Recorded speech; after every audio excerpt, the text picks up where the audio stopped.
état d'urgence en fait assorti de couvre-feu. Parce qu'en réalité, c'est une mesure qui consiste à apporter certaines restrictions, mais des restrictions rendues nécessaires par une situation déterminée. Et dans le cadre donc, de cette décision-là, il l'a précisé, c'est pour des mesures sanitaires et sécuritaires. Nous l'avons tous constaté, il y a une recrudescence, pour ne pas dire une nouvelle poussée épidémique, que d'aucuns d'ailleurs appellent seconde vague, qui a rendu nécessaire cette décision-là. En fait, c'est état d'urgence assorti en réalité de couvre-feu. Il y a des restrictions, mais il y aura certainement des dérogations pour certaines professions, certaines activités? Oui, c'est ce que je disais tout à l'heure. La décision a été prise. Mais une fois qu'elle est prise, il y a des actes subséquents, d'autres actes qui seront pris derrière.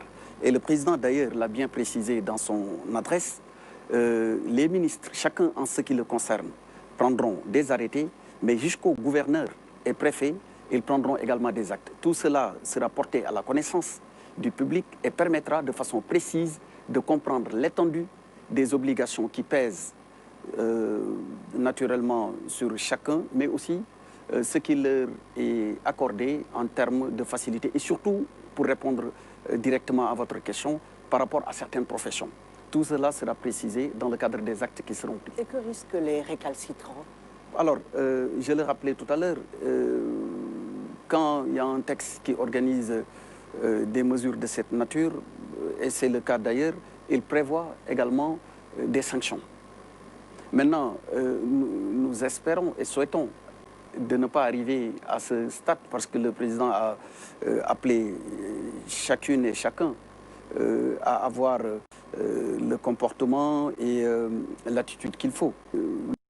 Le plus important aujourd'hui, c'est de comprendre que tous ensemble, nous devons faire bloc derrière le chef de l'État et atteindre cet objectif qui est d'arrêter la prorogation du virus. Maintenant, si des sanctions doivent être prises et on ne le souhaite pas, c'est dans l'ordre naturel des choses parce que c'est prévu par la loi.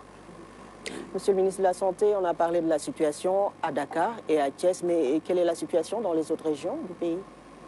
Oui, Dakar et Thiès représentent